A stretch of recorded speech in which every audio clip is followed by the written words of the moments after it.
자, 이제 7번, 8번 중에는 8번 문제를 보겠습니다. 8번 문제, 포트폴리오에 관한 설명으로 옳은 것을 쳤습니다. 1번에 두 자산으로 포트폴리오를 구성할 경우 포트폴리오에 포함된 개별 자산의 수익률 간 상관계수가 0인 경우에는 분산투자 효과가 없다. 분산 효과가 굉장히 큽니다. 사실상으로는 0이라는 숫자 때문에 헷갈리면 안되고요. 그 다음에 무차별 곡선은 평균 분산 기준에 의해 동일한 위험에서 최고의 기대 수익률을 맞죠.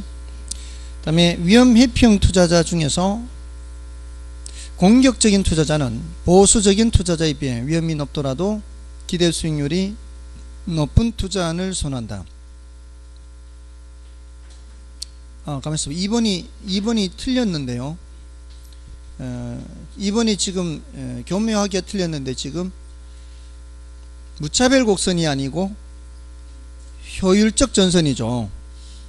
지금 저도 틀렸습니다. 근데 저는 걱정 안 해도 되죠. 밑에 가면은 틀린 게 또 옳은 게 나오고 이러면은 금방 점검이 되죠. 점검이. 2번은 틀렸는 것이 무차별 곡선이 아니라 뭐가 돼야 돼요? 효율적 전선이 돼야 되죠. 그래서 틀린 거고요. 그 다음에 3번은 공격적인 투자자는 보수적인 투자자에 비해서 더 높은 위험, 더 높은 수익이죠. 그 다음에 4번 분산 투자를 통해 비체계적 위험뿐만 아니라 체계적 위험도 상쇄시킬 수 있다. 틀렸죠? 비체계적 위험만 줄일 수 있고요. 그 다음에 부동산 상품을 지역별로 분산하여 투자할 수 있으나 유형별로 분산하여 투자하기는 곤란하다. 다 가능하죠. 그래서 정답 3번이고요.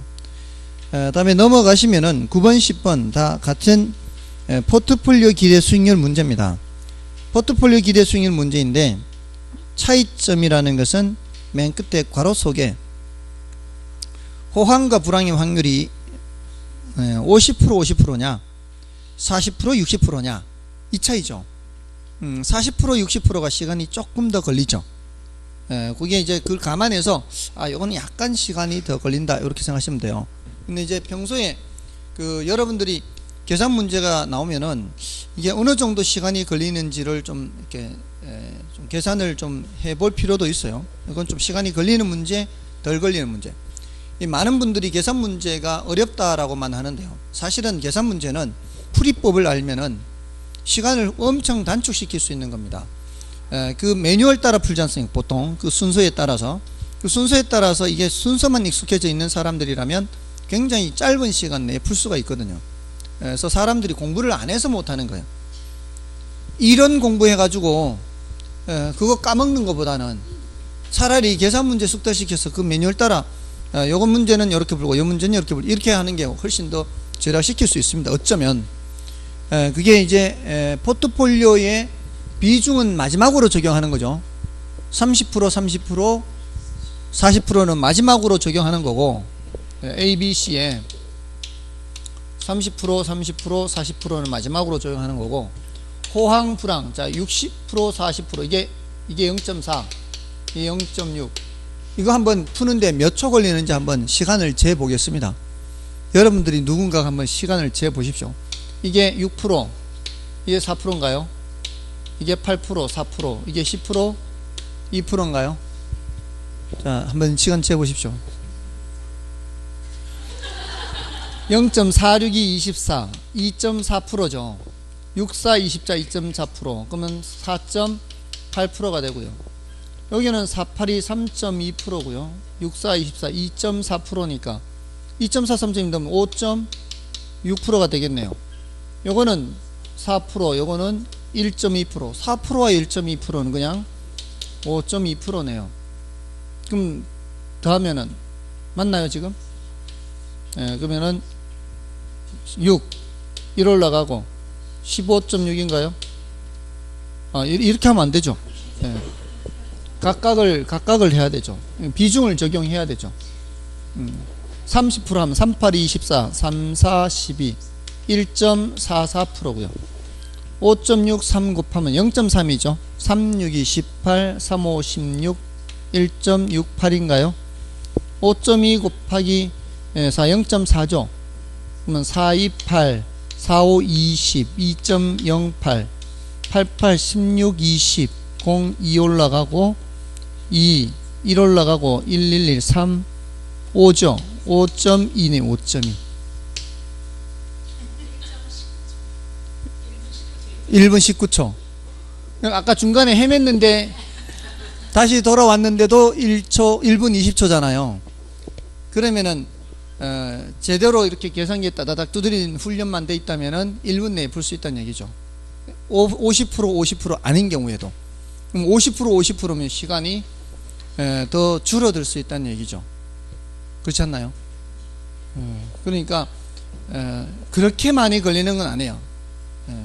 그러니까 매뉴얼을 기억을 하고 있어야 되는 거죠. 아, 요거는 어떻게 푸는 문제, 요거는 어떻게 푸는 문제. 아시겠습니까? 이게 오히려 시간을 절약시킬 수도 있습니다. 이게 그나마 조금 더 시간이 걸리는 문제라는 걸 생각한다면, 아까 투자가치 묻는 문제는 3780 나누기 0.07 하는 거 있었죠. 무위험률 더하기 위험할증률 더하기 예상 인플레이를 해서 그냥 그런 거는 몇 초 만에 푸는 거 30초도 안 걸립니다. 그러니까 계산 문제라고 해서 마냥 이렇게 두려워할 건 없다 이 말이죠. 자, 이제 11번 여러분이 보시고요. 넘어가시면은 13번 14번을 보겠습니다. 13번에 효율적 전선 및 무차별 곡선에 관한 다음 설명 중 틀린 것은 1번에 그 효율적 전선이란 동일한 위험에서 최고의 수익률을 나타내는 포트폴리오를 연결한 선이다. 맞나요? 효율적 전선, 동일한 위험에서 최고 수익이 맞고요. 다음 위험 회피형 투자자 중에서 보수적인 투자자보다 공격적인 투자자의 무차별 곡선이 가파르다. 틀렸죠? 보수적인 투자자가 더 가파르죠. 그 다음에 3번 효율적 전선은 평균 분산 지배 원리를 만족하는 포트폴리오를 연결한 선이다. 맞나요? 그러니까 1번과 3번이 지금 효율적 전선을 말하는 4가지 방법 중에 둘로 지금 설명하고 있는 거고요. 그 다음에 동일한 투자자의 나란한 무차별 곡선 중 위에 위치하는 것일수록 만족도가 더 높은 무차별 곡선이다. 위에 있는 것일수록 더 높은 거죠. 더 좋은 겁니다. 그 다음에 위험 기피적인 투자자의 무차별 곡선은 우하향한 부분이 있을 수 없죠. 이건 앞에 나왔던 거고요. 자, 14번을 풀면서 부동산 포트폴리오의 한계에 대해서 정리해 두시면 돼요. 요 한 문제로 1번에 투자자의 능력에 따라 수익률이 다르게 산출되므로 평균적 수익률 산정이 어렵다. 사람마다 이게 능력이 다를 수 있죠. 어떤 사람을 기준으로 부동산 투자 수익률을 정할 거냐 하는 문제가 있을 수 있죠. 평균적인 수준이 어느 정도냐 좀 따지기 어려울 수 있고요. 다음에 종합부동산세 등이 투자자에 따라 다른 세율로 산출되어 수익률 산정이 어려울 수 있죠. 어떤 사람은 종부세 대상인 사람이 있죠. 종부세 대상인 사람이 내는 세금하고 그렇지 않은 사람이 내는 세금은 다를 수 있죠. 그럼 누구를 기준으로 저걸 계산하느냐는 거죠. 수익률을 계산할 때. 물론 이제 이런 종부세만 따진다면 그러면은 그렇게 크게 문제되지는 않을 수 있죠. 왜냐하면 이거 대상이 되는 사람은 별로 없죠. 사실 주변에. 종부세 대상이 되려면은 주택가액이 몇 억 이상이라 해야 돼요? 주택가액은 9억 이상이라 해야 되나요? 초과라 해야 되나요? 9억 초과인가요? 초과인가요? 정확하게? 9억까지는 종부세 대상이 아닌가요? 세법에서 할 거 아니에요. 세법에서 9억 초과일 때는 종부세 대상. 그러면은 집값이 9억 초과되는 사람이 얼마나 있겠냐 이 말이죠. 주택이 아닌 경우에는 가액이 더 올라가죠. 어차피 내가 대상이 아니니까 별 관심은 없죠. 그만큼 주변에 흔치 않다는 거죠. 종부세 대상인 사람은 흔치 않고 대부분은 종부세 대상이 아니기 때문에 뭐 그렇게 계산하면 되겠죠. 근데 이제 내는 세금이 그것만 내는 게 아니지 않습니까? 이게 부동산의 경우에는 그 양도소득세라든가 이런 것들이 몇 년 지났느냐에 따라서 다를 수 있고 뭐 그렇지 않습니까? 또 2년 이제는 또 2년 거주해야 된다고 지금 그런 요건을 더 집어넣죠. 한때 그런 게 3년까지가 최장이었어요. 지금까지 최장 3년 보유 3년 거주 최장이었어요.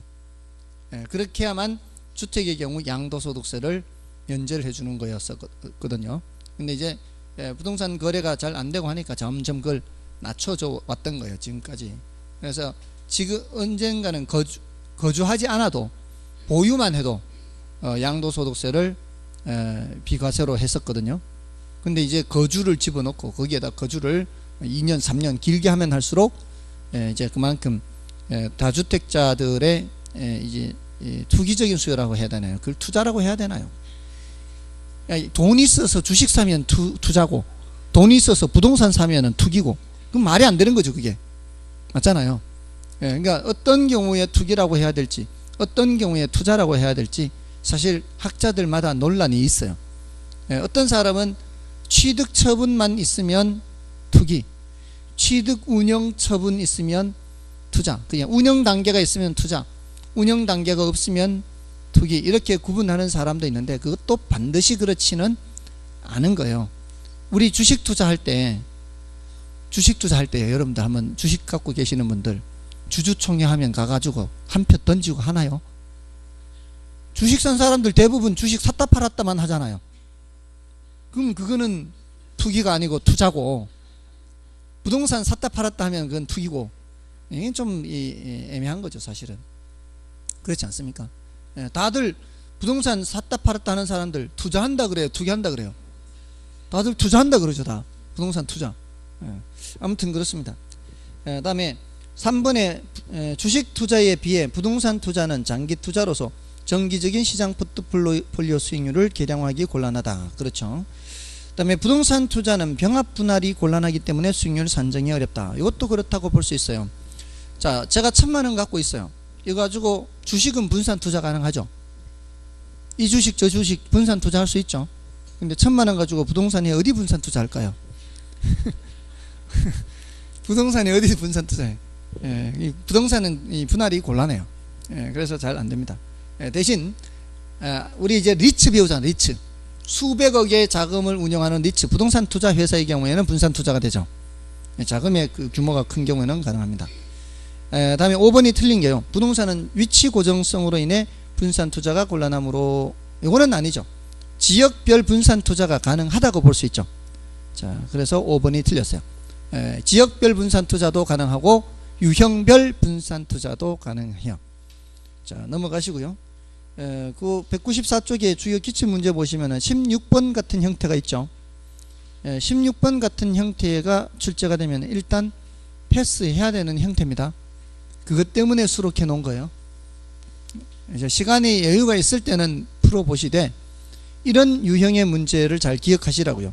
그러니까 표에 숫자가 나오면서 밑에 지문이 서술식 지문의 경우에는 하나같이 시간이 많이 걸립니다. 이거는 계산 문제보다 훨씬 더 어렵습니다. 차라리 계산 문제가 나아요. 그렇다고 여기에 바로 X자 꺼놓고 풀지 않는 게 아니고 시간 날 때 혼자 연습할 때는 좀 풀어보시고요. 해설도 자세히 되어 있으니까 그렇게 보시고요. 자, 이제 화폐 시간 가치 넘어가겠습니다. 자, 이 화폐 시간 가치에서는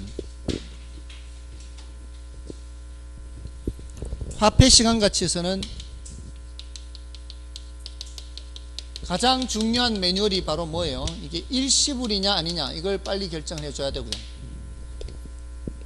예스 하면은 여기서 끝나는 거죠. 일시불이다. 그럼 지금 금액을 알고 미래 금액을 구하려고 하는 거냐, 미래 금액을 알고 현재 금액을 구하려고 하느냐, 한 번이잖아요. 그럼 일시불에 내가계수가 필요하거나 일시불에 현가계수가 필요해요. 불입되는 금액이 한 번밖에 없는 거예요.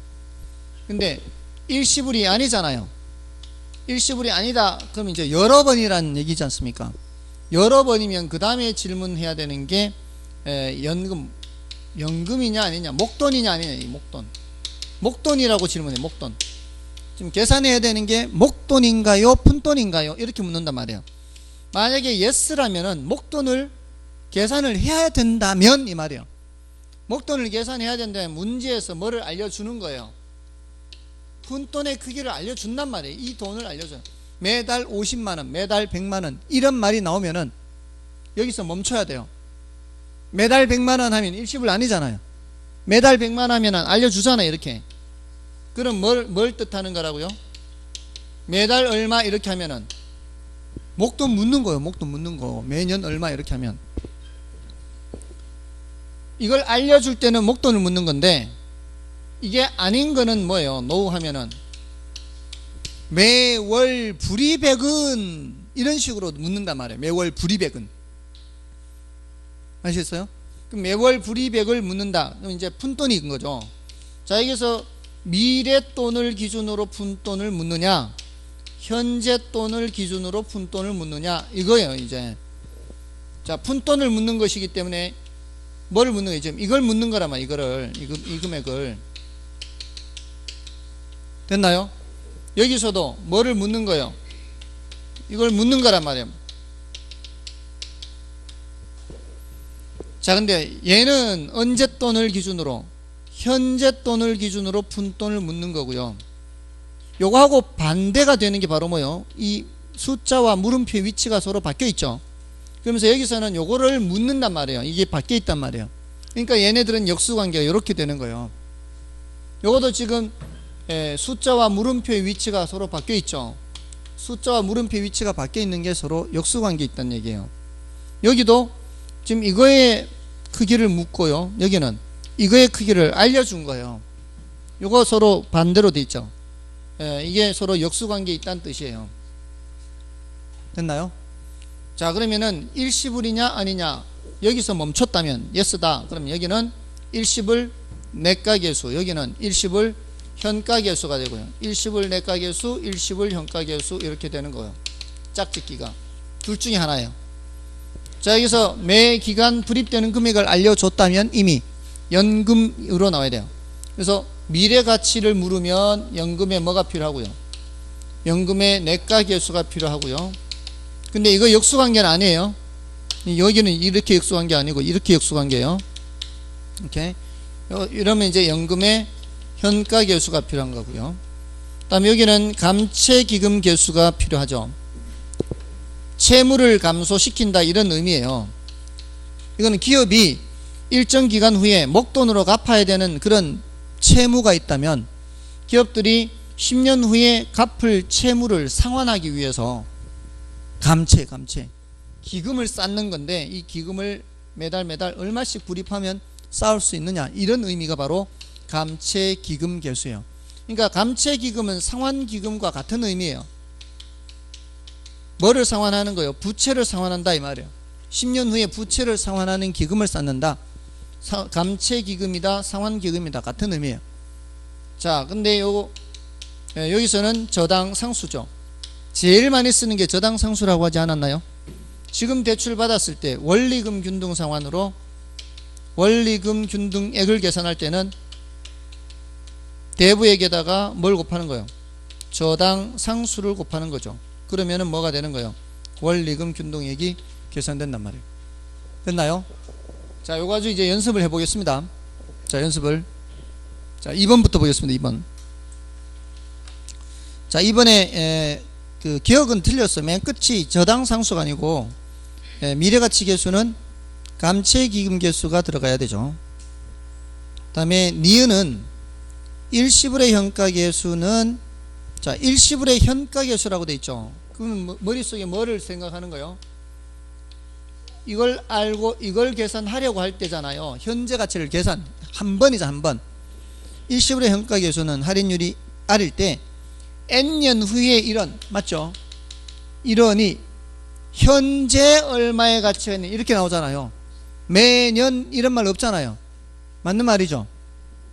그래서 니은은 맞고, 다음에 감채임계수의 역수는 연금의 현가계수이고, 틀렸잖아요. 연금의 내가계수 역수죠.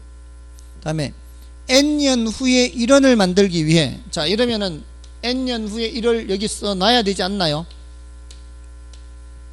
N년 후에 1을 써놨죠. N년 후에 1원을 만들기 위해 했으니까. 자, 그 다음에 이렇게 나왔으면 벌써 둘 중에 하나가 나와야 돼요. 둘 중에 하나가 나와야 돼요. 요거를 묻느냐, 아직 묻는 거를 아직 확인 안 했어요. N년 후에 1원만 받고 요거를 물으면 뭐가 되는 거고요? 한 번이죠, 한 번. 일시불의 일시불의 현가계수가 필요해요. 한 번이니까. 한 번이냐 아니냐를 먼저 따져야 된다고요. 제일 먼저 따지는 게 한 번이면 여기서 멈춰야 된다고요. 밑으로 안 내려간다고요. 됐습니까? 근데 이거를 만들기 위해 매 기간 불이백을 묻죠. 그러면 이제 일시불이 아니란 말이에요. 이거는 일시불이 아니면 밑으로 내려가야 되는데 이제 목돈을 묻는 거예요, 푼돈을 묻는 거예요, 이렇게 들어가야 된다고요. 목돈을 묻는 거예요, 푼돈 묻잖아. 지금 이걸 쪼갠 거 아닌가요? 그러면은 밑으로 내려가야지. 맨 밑으로 내려가서 미래돈을 기준으로 쪼개는 거예요, 현재 돈을 기준으로 쪼개는 거예요. 미래돈을 기준으로 쪼개니까 감채기임계수 이렇게 간다고요. 항상 저걸 잊으면 안 된다고요. 한 번이냐 여러 번이냐. 한 번이면 거기서 멈춰야 되니까. 아시겠어요? 한 번인데 밑으로 내려가 버리면 안 되잖아요. 됐습니까? 그래서 감채기수 리을 맞는 말이고요. 다음에 미음은 연금의 현가계수는 미상환 저당 잔금 계산 시 사용됩니다. 그래서 니은 리을 미음이 맞는 거죠. 연금의 현가계수는 왜 저당 잔금 계산 시 사용되느냐. 이게 저당상수하고 연금의 현가계수하고 역수관계죠. 매 기간 불입하는 금액을 원리금 균등 상환으로 불입하는 금액을 계산할 때는 뭐를 이용해요? 저당상수를 이용하죠. 그래서 금액을 알게 됐다고 치면은, 자, 이걸 다시 현재 가치로 바꿔버리면은 처음에 대출받은 원금이 계산되겠죠. 연금의 현가계수를 이용을 해서 요 시점의 금액으로 다시 바꿔버리면 대출받은 전체가 다시 계산이 돼요. 역수기 때문에. 근데 한 두 번 갚았어요. 두 번 갚고 난 요 시점에 얼마가 남았는지 계산하는 게 잔금이거든요.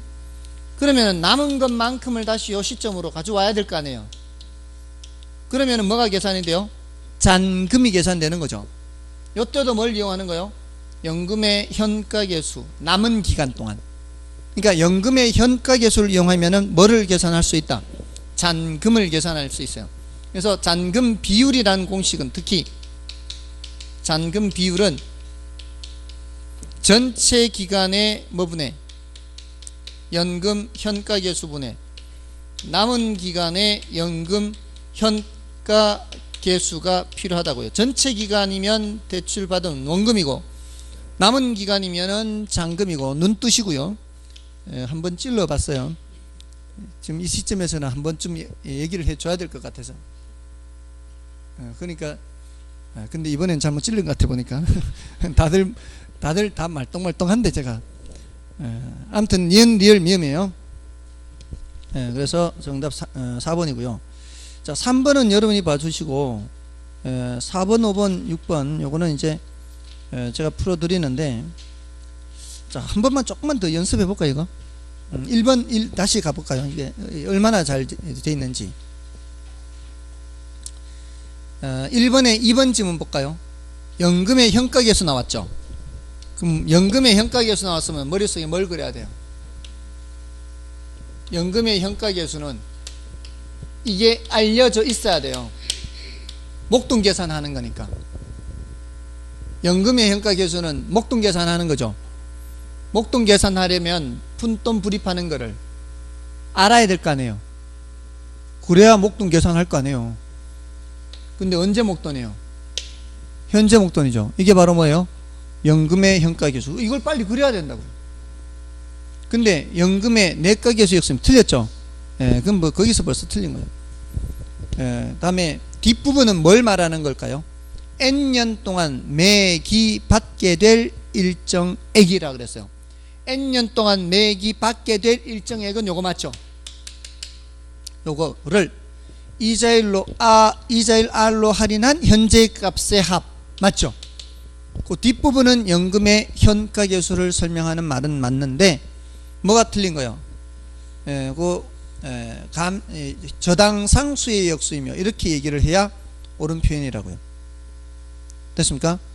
그 다음에 그 4번 지문을 보시면 저당상수는 연금의 현가계수의 역수이며, 일단 맞죠? 그럼 저당상수 하면 뭐 해야 돼요? 푼돈 계산하는 거지 않습니까? 연금자가 안 들어가 있으니까 푼돈 계산하는 거고, 언제 돈을 기준으로 푼돈 계산하는 거예요? 현재 돈을 기준으로 푼돈 계산하는 거, 이게 나와야 된다고. 이게 저당상수를 하면 이게 나와야 된다고요. 됐습니까? 맞아요, 안 해요. 지금 대출 받았을 때 이게 푼돈 계산하는 거니까, 저당상수 하면은 푼돈 계산, 감채임계수도 푼돈 계산, 연금의 현가계수 목돈 계산, 연금의 내가계수 목돈 계산, 이게 푼돈 목돈이 바로 나와야 된다고요. 자, 그 다음에 현재 일원을 했어요. 현재 일원을 R로, 이자율 R로 N년 동안 융자받은 경우 매기에 상환할 일정한 금액, 맞죠?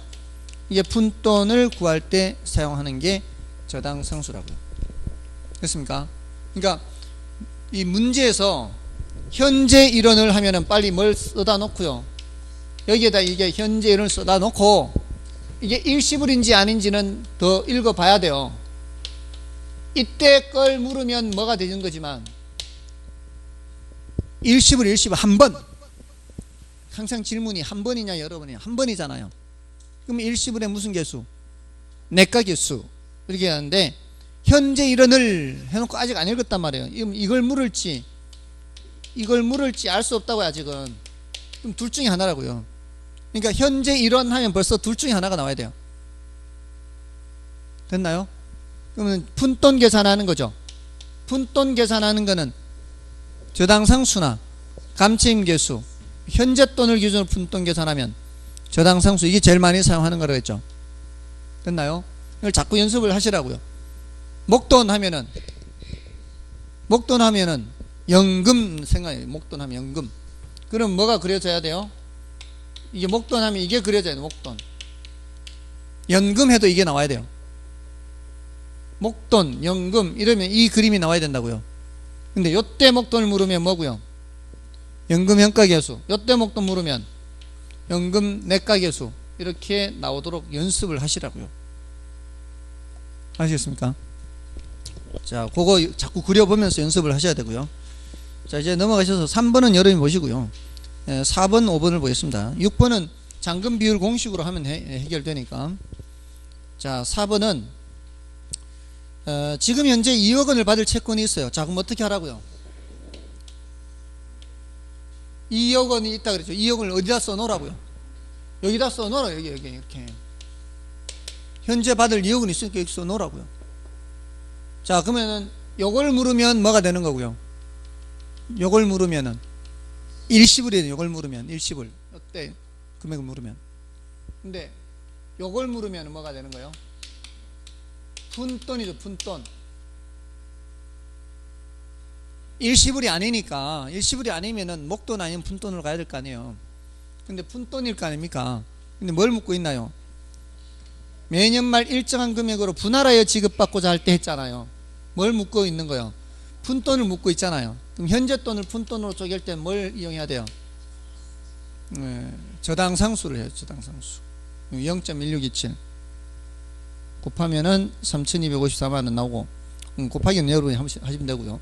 그 다음에 5번은, 자, 이거는 A는 부동산 자금을 마련하기 위하여 2001년 1월 1일 현재 2년 동안 매년 연말이라고 했어요.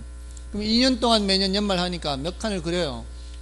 2칸을 그려요. 2칸을 2년 동안 하면은 얼마씩? 5,000원씩이요. 5,000원씩. 자, 그래서 그 해설에서 지금 해설의 4번 5번 모두 다 지금 숫자가 바뀌어야 돼요.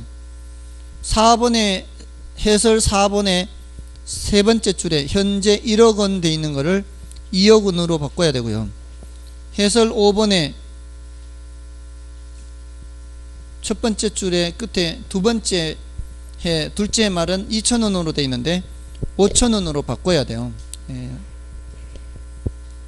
5,000 이렇게 들어가야 되죠. 2년 동안 매년 연말 5,000원씩을 불입하는 투자상품에 가입했다. 투자상품의 이자율이 연 10%라면 이 상품의 현재 가치는 묻고 있죠. 자, 이걸 묻고 있단 말이에요. 자, 이걸 묻고 있으면 만약에 문제에서 개수를 알려준다면 6개 개수 중에 뭐를 알려줘야 돼요? 일시불이에요? 일시불이 아니에요? 일단 항상 질문을 일시불이에요, 일시불이 아니에요? 일시불이 아니잖아요. 그러면 밑으로 내려가야 되죠. 항상 질문을 그렇게 한 순서가. 그러면 똑같은 게 반복되고 있죠. 지금 목돈을 묻는 거예요, 푼돈을 묻는 거예요? 목돈을 묻고 있죠. 그럼 뭐가 들어가야 돼요? 연금. 저 매뉴얼이 왜 그렇게 숙지가 안 되는지 모르겠어요. 매뉴얼만 익숙하면 일시불이 아닌 거는 분명하잖아요. 그 다음에는 목돈을 묻는 거 아니에요. 지금 한꺼번에 합한 거 연금이잖아요. 연금의 내가계수, 현가계수요. 현가계수 몇 년짜리? 2년짜리. 연금의 현가계수 2년짜리를 문제에서 알려줘야 돼요. 근데 2년 또는 3년 정도는 직접 계산해야 돼요. 이 정도는 직접 계산하는데, 직접 계산할 때는 할인을 하는 거죠. 첫 번째 거는 5천 나누기 한 번만 할인하고 1.1, 할인율이 10%죠 할인율이 10%이기 때문에 나누기 1.1 한 번만 하고요. 그럼 두 번째 5천은 나누기 1.1에 제곱해야 되죠. 두 번 할인하는 건 제곱 할인해야 돼요. 됐습니까? 자, 그러면은 요거 각각 계산해서 더하면 되는 거죠. 5천 나누기 1.1 할인을 하면은요, 나누기를 하지 않습니까? 10%를 할인하라고 했을 때 5천원짜리 물건이 10% 할인하면은 우리 돈, 그 물건 살 때는 얼마 줍니까? 5천원짜리 10% 할인하면은 4,500원 주겠죠. 맞나요? 점심값 5천원 하는데 10% 할인한다면 4,500원 줄 거 아니에요. 예, 바깥에는 멀쩡한 사람들이 이게 안에만 들어오면 이상해져요. 맞나요? 자, 근데 요거는 10%를 두 번 하는 거잖아요. 그런 식으로 그냥 해서 그냥 단순히 20% 할인한다 이렇게 계산을 한다면, 만약에 여기는 얼마가 되고요? 4,500원이 되고요. 우리 일상생활 하듯이 하면 여기는 4,000이 되겠죠. 10% 20% 할인하면은 두 개 다음 얼마예요? 8,500이죠.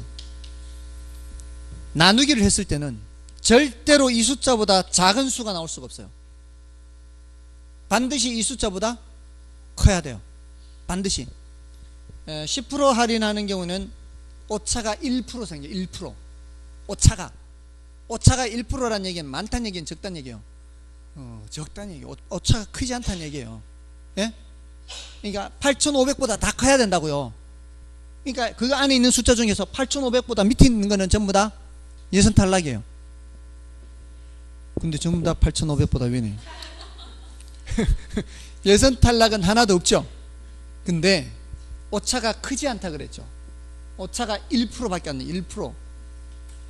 그러면 어디가 제일 가깝겠어요? 이게 8,600 찍어도 그렇게 찍으면 된다 이 말이에요. 팁으로 알려드리는 팁으로.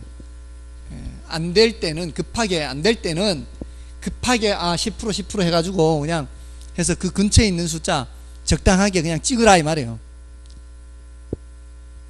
좋은 팁 알려드리죠. 꿀팁이에요. 꿀팁 이런 걸. 됐나요? 됐어 안 됐어요? 자, 이렇게 하시면 되고, 근데 2년 3년 이런 정도는 직접 계산을 해야 돼요.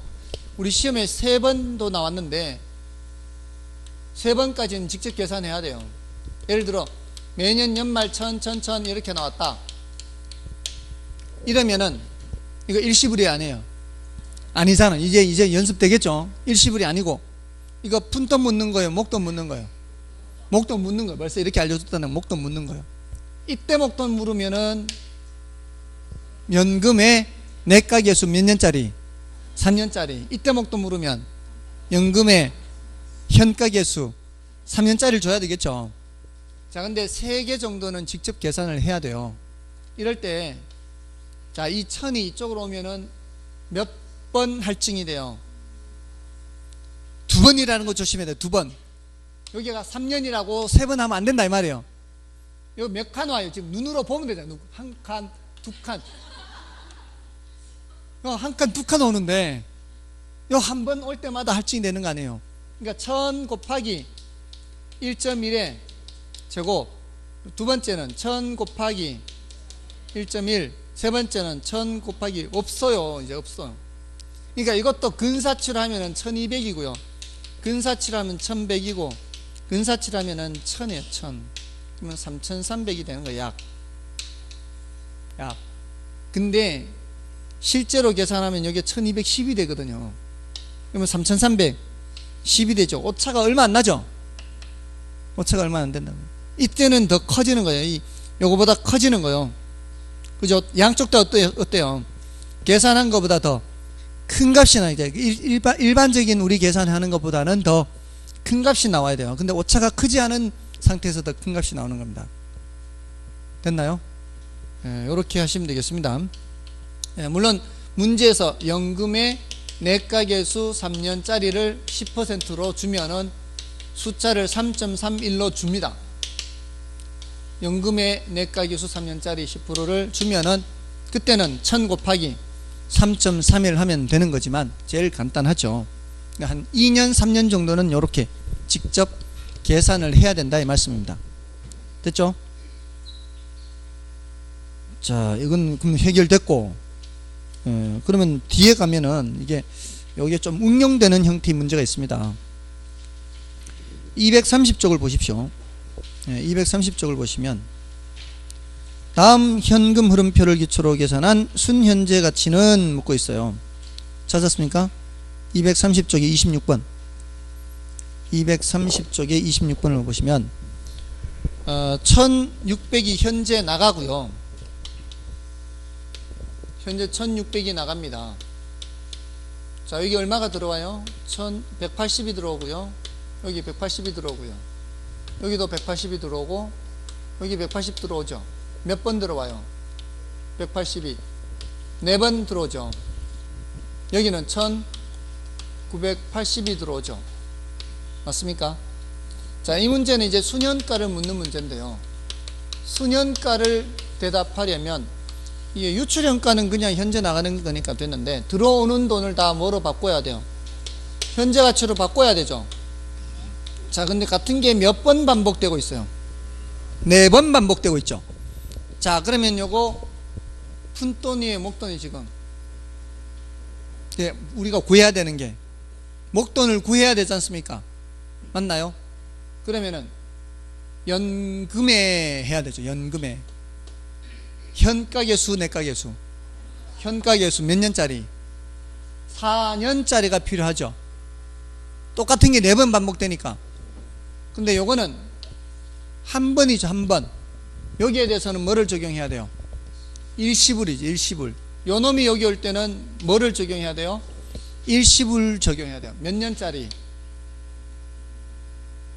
요 놈이 여기 오는데 한 칸, 두 칸, 세 칸, 네 칸, 5칸, 5년짜리 해야 되죠. 맞나요? 요 놈은 여기 올 때 몇 년짜리 필요해요? 일시불 현가계수 5년짜리 필요하고, 요 놈들은 연금의 현가계수 4년짜리가 필요하단 말이에요. 근데 문제에서 연금의 현가계수 4년짜리 줬나요? 문제에서 연금의 현가계수 4년짜리 안 줬어요. 이때 기간 5년인 연금의 현가계수는 해서 세 번째 줄에 3.79079 줬죠. 이거는 몇 년짜리 준 거예요? 5년짜리 연금의 현가계수와 5년짜리 일시불 현가계수를 줬단 말씀입니다. 그럼 어떻게 해요? 요거를 몇 년짜리로 바꿔야 돼요? 5년짜리를 이용할 수 있게 바꿔야 돼요. 요걸 바꿔야 돼요. 여기를 180과 1800으로 구분해서 5년짜리 연금 현가계수를 사용할 수 있도록 바꿔야 돼요. 요게 키포인트예요. 요거를 알면은 이제 풀 수가 있는 거죠. 그러니까 요걸 알기 전에는 난이도가 높지만 이거를 알게 되면 이건 난이도가 그렇게 높지 않습니다. 여기에는 이제 180에다가는 뭐를 곱하고 3.79079를 곱하고 1800에다가는 뭐를 곱하고 0.62092를 곱해서 더하면 되죠. 됐나요? 그러면 얼마예요? 1800이 나온다고요. 더하면 계산해 보세요. 1800이 나오면은 유입현값이 1800이니까 유출현값 1600에서 빼면 된다고요. 그럼 순현가가 200 나온다고요. 됐죠? 그러니까 연금의 현가계수를 이용하느냐, 일시불 현가계수를 이용하느냐, 요 횟수가 중요해요. 횟수. 그죠? 그러니까 연금 똑같은 금액이 반복된다. 그럼 벌써 뭐가 나와야 된다고요? 똑같은 금액이 반복된 그 금액을 알고 있는 금액이 반복된다면 연금이 나와야 돼요. 연금. 목돈을 계산해야 되는 거니까. 아시겠죠? 자, 이렇게 하면 되고요. 자, 다시 이제 앞으로 가셔서 4번, 5번, 6번 됐고요. 그 다음에 이제 9번부터는 영업수지 계산인데 요거는 좀 쉬고 하겠습니다.